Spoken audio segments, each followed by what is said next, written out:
역대기 말씀을 보고 지난 금요일서부터 이제 에스라 말씀을 보게 됩니다.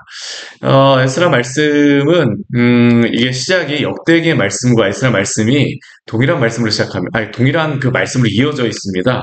역대기의 가장 마지막 말씀이 고레스의 칙령으로 말미암아 이스라엘 백성이 폴에서 풀려났다라고 하는 선포되어지는 것으로 끝나게 되어지는데요. 에스라 말씀은 실제로 그 칙령이 선포되어집니다. 우리 에스라 1장 1절, 2절 말씀에 보게 되면요. 1절 말씀 우리 같이 한번 읽을까요? 1장 1절 말씀 같이 한번 읽을까요?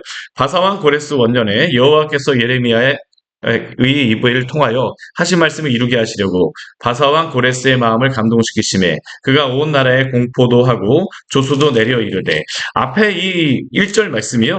역대하 36장 22절 말씀과 동일한 말씀입니다. 그러니까 동일한 말씀으로 이게 이어져 있습니다. 그러니까 이게 같은 그 시대에 있었던 그러한 사람들이 이 말씀을 또한 보았었죠. 그런데 이 에스라 같은 경우는 다른 점이 무엇입니까?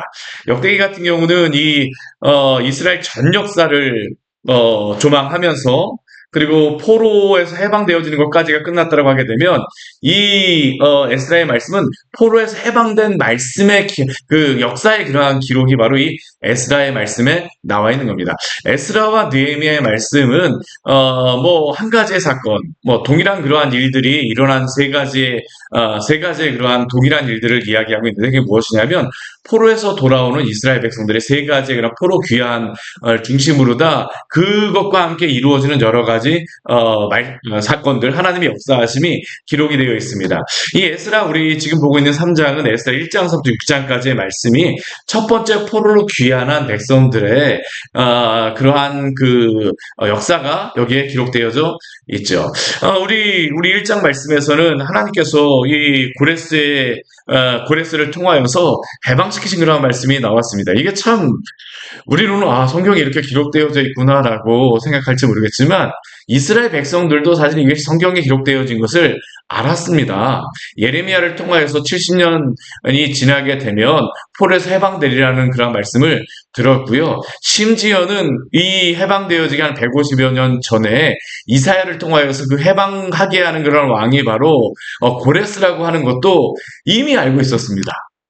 그런데도 불구하고 막상 포로에서 살고 있는 백성들에게 정말 그것이 이루어질까라고 생각을 하게 되면 쉽지 않은 겁니다. 하나님의 말씀하셨음에도 불구하고 실제로 그들이 살아가는 그러한 상황 속에서는 여전히 바벨론은 강력하고 여전히 강성하였기 때문에 실제로 하나님이 이렇게 하실까라는 그러한 질문들을 하게 되면 그들에게는 여러 가지 고난과 환난 가운데에 있었죠. 그럼에도 불구하고 70년이 지나도 어떻게 됩니까?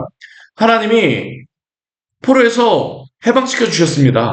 그리고 그 약속하신 말씀에 따라서 그 고레스 동안 해방이 선포되어졌고요.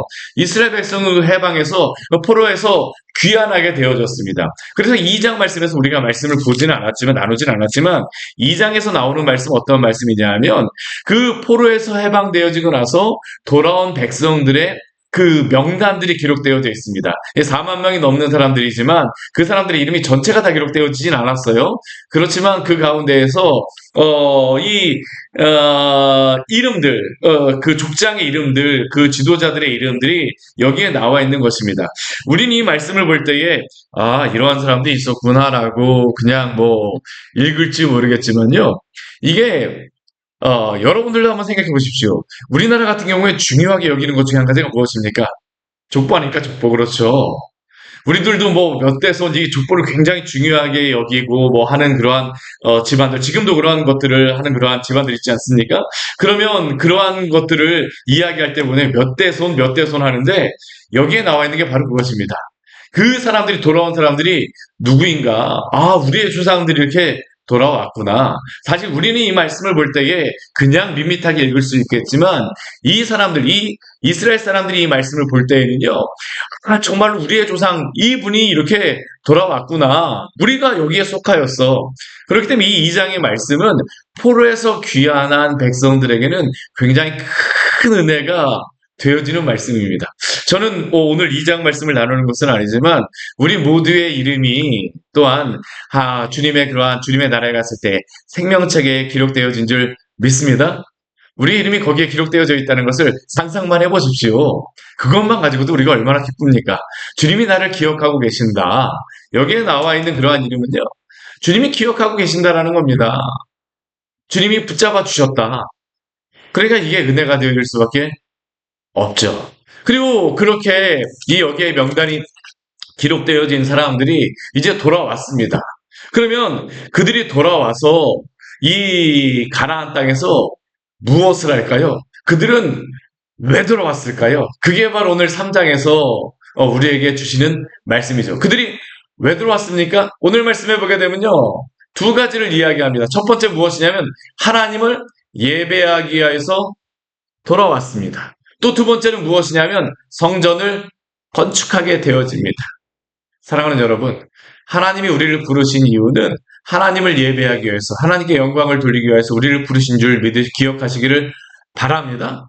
하나님 우리를 구원하신 이유는 하나님을 예배하기 위해서입니다. 이스라엘 백성들도 그렇습니다. 이스라엘 백성들 70년 동안 그 포로기에 있었지만 그들이 가장 열망하는 것은 무엇일까요? 하나님을 예배하는 겁니다. 오늘 한번 1절 말씀 같이 한번 읽을까요? 3장 1절 말씀 같이 한번 읽어보겠습니다.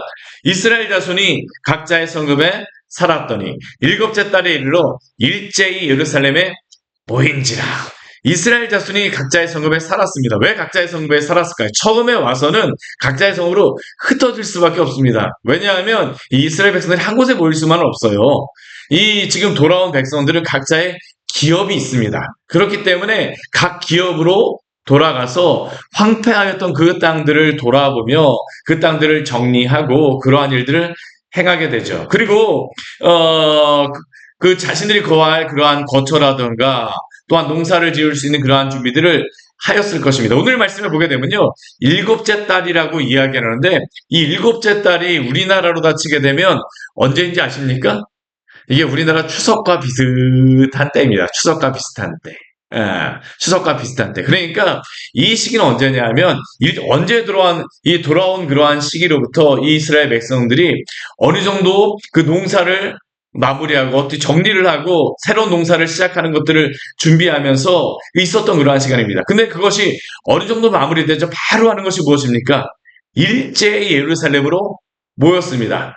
이 가나안 땅에 흩어져 있던 모든 이 4만 명이 넘는 사람들, 또 그 주변에 있었던 여러 사람들이 다 일제히 예루살렘으로 모인 겁니다. 왜 모였을까요? 오늘 2절 말씀에 보게 되면요. 번제를 드리기 위하여서 이곳에 모였다라고 이야기를 합니다. 여기에 앞장서는 사람이 누굴까요? 우리 2절 말씀에 보게 되면 첫 번째 가장 앞장서는 사람을 누구로 얘기하냐면 요사닥의 아들 예수아라고 이야기합니다. 여호수아라고도 기록되어져 있는 데가 있고요. 예수아라고 이 에스라 말씀에서는 기록되어 있습니다. 이 예수아라고 하는 사람은 어떤 사람이냐면 제사장입니다. 제사장 집안이에요. 종교적인 지도자가 바로 이 포로에서 돌아올 때에 이 시대의 종교적인 지도자가 바로 이 예수아였습니다. 그러니까 이 예수아, 종교적인 지도자로서 예수아가 나오고요. 그 다음에 누가 또 나오냐면, 바로 스룹바벨이라고 하는 그런 사람이 나옵니다. 그의 형제 제사장들, 예수아의 형제죠. 그 다음에 보게 되면 바로 누가 나오면, 스알디엘의 아들 스룹바벨과 그의 형제들. 이 스룹바벨이라고 하는 사람은 어떠한 사람일까요? 우리 말씀을 보게 되면 이 사람은 어떤 사람이냐면 페르시아에서 유다 총독으로 임명하였던 사람이 바로 이 스룹바벨입니다. 그런데 이 스룹바벨이라고 하는 사람은요, 단순히 이 총독으로서만 온 것이 아닙니다. 이 사람의 역사적인 의미가 있어요. 우리 말씀 같이 한번 찾아보도록 하겠습니다. 우리 마태복음 1장 말씀 우리 같이 한번 보도록 할게요. 마태복음 1장. 마태복음 1장입니다. 갑자기 이 말씀을 보는데 마태복음을 보니까 이상하시죠?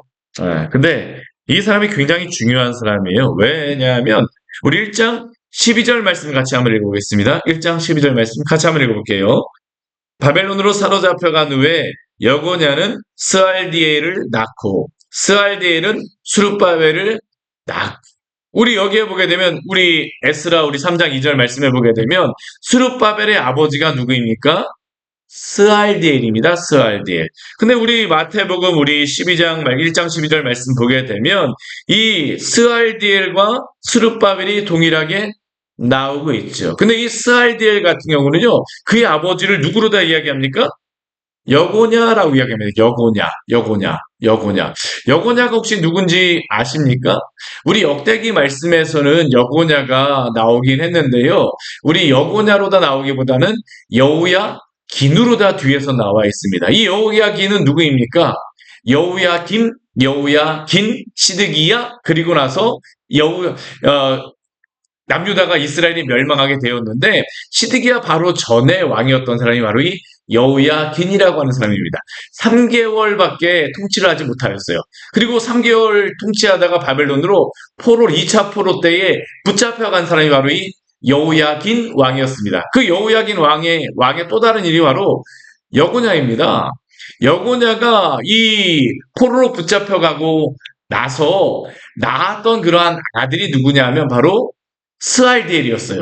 그리고 스알디엘이 낳았던 아들이 누구입니까? 바로 스룹바벨이라는 겁니다. 이게 왜 의미가 있을까요? 이스라엘 백성들은 다윗의 그러한 집안이 그 다윗의 그러한 왕조는 멸망했을지 모르지만 그러나 하나님께서 이것을 통해서 우리에게 분명히 말씀하시는 것은 무엇입니까? 예수 그리스도가 오시기까지 하나님의 그 구원 사역은 결코 멈추지 않았다라고 하는 것을 우리에게 말씀하여 주시는 것입니다. 이스라엘 백성들에게도 이것을 보여주는 것이에요. 여고냐의 아들 스알디엘의 아들 스룹바벨이 정치적인 지도자가 되어서 이들과 함께 왔다라고 하는 그러한 의미는 하나님이 오늘도 우리와 함께 하신다라는 것이죠. 그리고 그 가운데에서 하나님의 그러한 역사는 오늘도 이루어지고 있다는 것을 우리에게 보여주고 있는 것입니다. 또한 그 뒤에 말씀에 보게 되면요. 그들이 이 예배를 드릴 때가 보게 되면 이 번제를 드렸다라고 이야기하는데요. 이 2명을 사람을 중심으로 번제를 드렸다라고 이야기를 하는데 이 번제를 드리는 이 절기가 언제인지를 우리에게 이야기하고 있습니다. 우리 에스라 우리 3장 4절 말씀에 보게 되면 이 첫 번째 예배 드리는 이 절기를 어떤 절기라고 이야기합니까? 초막절이라고 합니다. 초막절. 초막절은 어떤 때 드리는 절기인지 아십니까? 아까 일곱째 달이라고 이야기를 했는데, 일곱째 달에는 3가지의 절기가 있습니다. 어떠한 절기가 있냐면, 나팔절이 있고요. 7월 첫째 날 나팔을 붑니다. 다 모이라고 하는 그런 나팔이 불려지는 거예요. 7월 10일 날 대속죄일이 있습니다. 그들의 그런 모든 죄에 대해서 다 깨끗하게 하는 그러한 속죄를 하는 때가 바로 이 대속죄일이죠. 그리고 7월 14일 날 바로 이 초막절을 지키게 되어집니다. 근데 이 초막절이라고 하는 그러한 절기는 2가지 의미가 있어요. 첫 번째는 어떤 의미냐면 농사적인 그러한 의미가 있습니다. 아까 제가 일곱째 달이라고 했을 때 이게 우리나라로 치게 되면 추석이라고 이야기를 했잖아요. 그렇죠? 추석은 뭐 전 세계적으로 보게 되면 이게 다 추수의 때를 감사하면서 그들이 지켰던 그러한 절기입니다.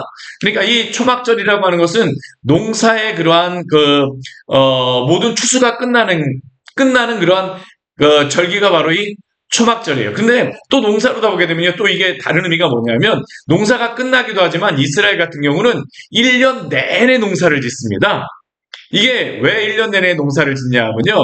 이 초막절이 딱 이 과일 농사는 거두게 되어지는데 초막절이 시작되게 되면 이때 어느 정도 뭐가 있냐면 이른 비가 내리게 됩니다. 이른 비가 내리게 되면 그들은 무엇을 하냐면 밭농사를 시작해요. 이스라엘에 가보게 되면요. 밭농사, 이 곡식 농사는 언제 짓냐면 가을서부터 시작해서 봄까지 농사를 짓습니다.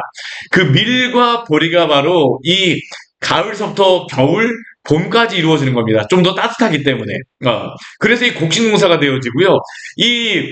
그래서 여름이 시작되기 전에 곡식의 추수가 되어지는 거고, 여름에는 또 무엇을 하냐면, 이 과일에 대한 농사를 짓는 겁니다. 그래서 과일에 대한 농사가 언제 거두는 거냐면, 초막절에 져요. 그리고 그 중간에 이 양이라던가 그러한 것들을 중간중간에 이렇게 양털도 깎고 그러한 일들을 행하게 됩니다. 그러니까 이스라엘 같은 경우는 1년 내내 농사를 지을 수 있는 거예요. 근데 이 초막절 같은 경우 농사를 곡식 농사가 끝나게 되면 한 해 동안 했던 그런 농사가 다 끝나는 겁니다. 근데 반대로 다 무엇도 의미가 있냐면 새로운 농사를 시작한다라는 의미도 바로 이 초막절에 있는 것입니다. 근데 이 초막절이 농사적으로도 그런 의미가 있지만 이게 구원사적으로도 구속사적으로도 굉장히 구원의 역사에서도 굉장한 의미가 있습니다. 왜 그럴까요? 이 초막절이라고 하는 의미가 왜 초막절이라고 하냐면 이스라엘 백성들이 광야에서 초막을 짓고 살았지 않습니까? 그래서 장막을 짓고 살았잖아요. 근데 그 초막을 짓고 살았던 그 이스라엘 백성들이 가나안 땅에 들어왔습니다. 들어오고 나서 그들이 감사함으로 자신이 광야에서 초막을 짓고 살았는데 이제는 가나안 땅에 살게 되었습니다라고 감사하는 그런 절기로 드리는 그 제사가 그 절기가 어떤 예배냐면 바로 이 초막절입니다. 근데 이 그러한 의미로 본다라고 하게 되면 이스라엘 백성, 지금 포로에서 돌아온 이스라엘 백성에도 이 초막절이 굉장히 의미가 있죠. 왜 그렇습니까?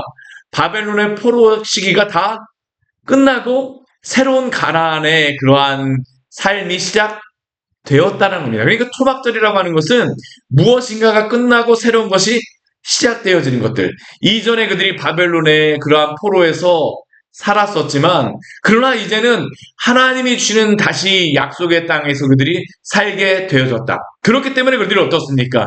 이 초막절을 지키게 되는 거죠. 우리 이 에스라 말씀에 보게 되면요. 초막절이 에스라 느헤미야 말씀에 초막절을 굉장히 중요하게 지킵니다. 왜요? 그들이 바로 이 광야와 같은 출애굽에서 광야와 같은 그러한 시간이 끝나고 이 구원의 새로운 하나님의 은혜의 시간이 시작되어졌다는 것을 의미하기 때문이죠.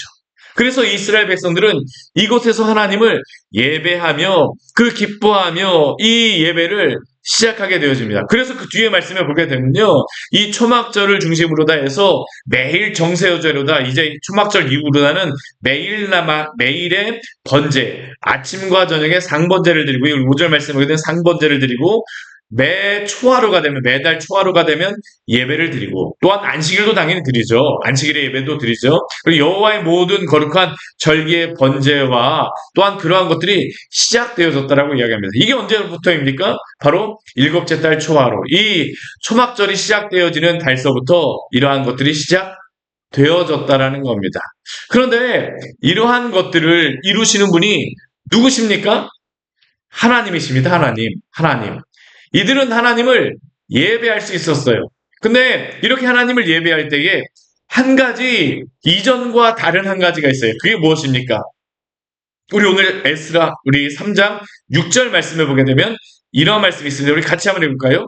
일곱째 달 초하루부터 비로소 여호와께 번제를 드렸으니 그때 여호와의 성전지대는 미쳐 놓지 못한지라. 우리 지금 이 예배를 어떻게 드린 거냐면 아직까지 예루살렘 성전은 지어지지 않았습니다. 겨우 무엇만 만든 거냐면요. 예전 예루살렘 성전에 있었던 그 제단만 복구를 해갖고 그거에서 예배를 드리게 되는 거예요. 근데 이렇게 따진다라고 하게 되면 이스라엘 백성에게는 굉장히 이게 우리는 이렇게 예배 드릴 수 있다라고 생각하지만 이들에게는 이게 굉장히 큰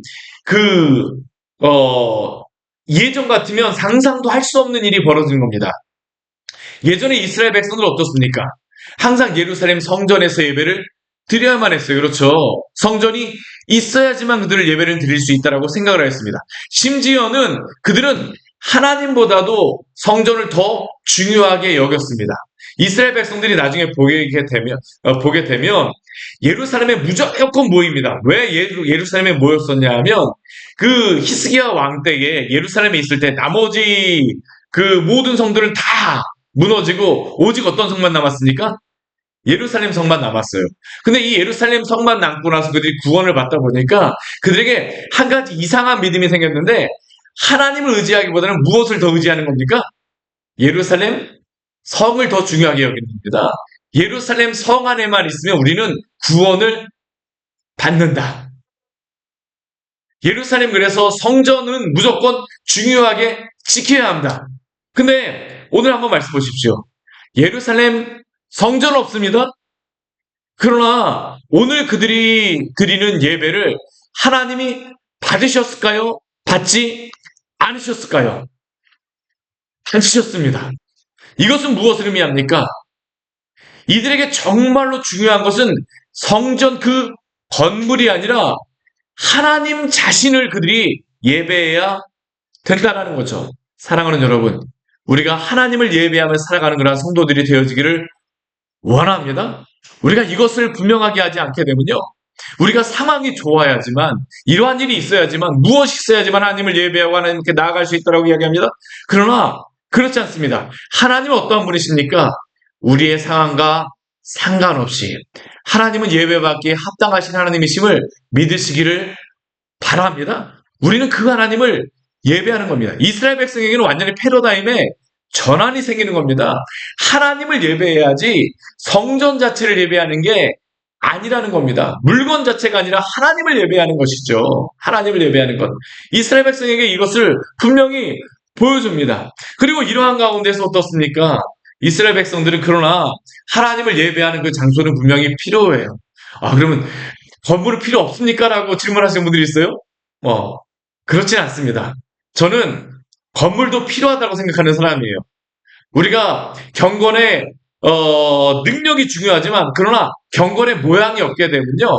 하나님 온전히 예배하기가 힘듭니다. 그렇죠? 이스라엘 백성들이 지금 제단에 와서 예배를 드리긴 하지만 날씨가 안 좋고 굳게 되면 어떻습니까? 하나님을 예배하기가 너무나도 쉽지 않은 겁니다.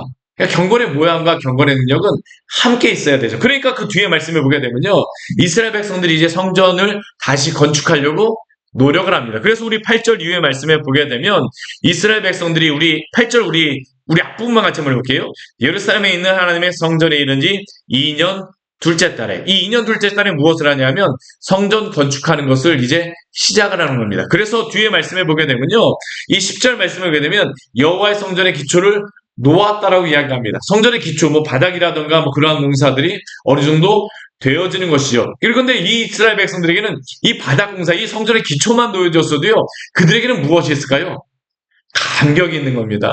감격이 있어요. 그러니까 이 이스라엘 백성들이 11절 말씀해 보게 되면요. 어떻게 하냐면 찬양으로 화답하며 여호와께 감사하여 이르되, 우리 11절 우리 중간에 하나님께 드리는 우리 찬양만 같이 한번 읽어볼까요? 주는 지극히 선하심으로 그의 인자하심이 이스라엘에게 영원하시도다. 우리 주 여호와 하나님은 지극히 선하심으로 그의 인자하심이 이스라엘에게 또한 주의 백성들에게 영원하신 줄 믿으시기를 바랍니다. 이게 바로 우리의 찬양이 되어져야 됩니다.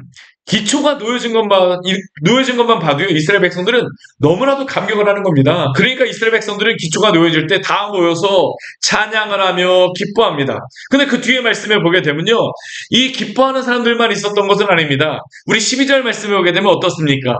제사장들과 레위 사람들, 나이 많은 족장들은 첫 성전이 놓아지는 것을 보았을 때 무엇을 하냐면요, 그 성전의 기초가 놓임을 보고 무엇을 하였다고요? 대성통곡을 하였다라고 합니다. 왜 대성통곡을 하였을까요? 이전에 그 솔로몬의 화려한 그 웅장했던 그 성전을 기억하고 있잖아요.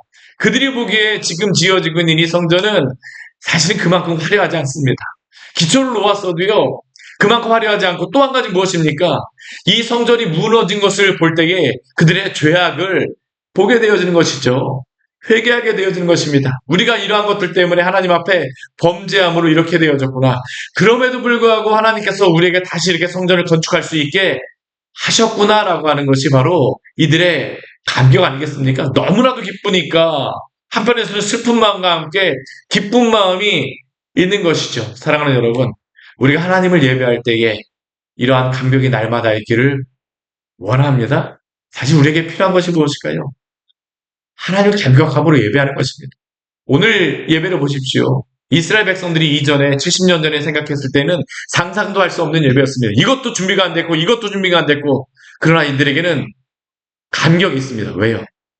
하나님을 예배함이 있기 때문입니다. 사랑하는 여러분, 오늘 이 새벽에 우리에게 예배할 수 있는 것이 얼마나 감사한 제목인지를 기억하시기를 바랍니다. 우리는 여러 가지 많은 것들을 가지고 하나님 이래야지만 제가 기뻐하며 예배할 수 있지 않겠습니까? 라고 우리는 그렇게 이야기하는 합니다. 그런데 오늘 한번 말씀 보세요. 하나님 한 분만으로 예배할 수 있습니다. 오늘 하루 하나님을 예배하며 하나님 앞에 나아올 수 있는 이 시간과 또한 이러한 상황을 주셨음에 대해서 감사하며 오늘도 주님과 동행하며 살아가시기를 축원합니다. 같이 기도하도록 하겠습니다. 하나님 아버지, 오늘 말씀을 통하여서 우리에게 귀한 은혜를 주니 감사를 드립니다. 이스라엘 백성들에게 하나님 아버지 성전 없이 예배를 드린다라는 것이 이전에는 상상도 할 수 없는 것이었습니다. 그러나 그들이 성전이 다 무너지고 나서 돌아오고 난 이후에 하나님께 예배할 수 있다는 것 자체만으로 그들에게 얼마나 큰 기쁨과 감격이 되어지는지 저희에게 또한 보여주셔서 감사합니다. 오늘 하루 우리에게 주신 이 하루를 감사히 여기며 주님과 동행하며 주님을 예배하는 복된 하루 될 수 있도록 주여 당신께서 함께하여 주시옵소서. 예수님 이름으로 기도드립니다. 아멘. 오늘 말씀 같이 기억하시면서 기도하며 나가도록 하겠습니다.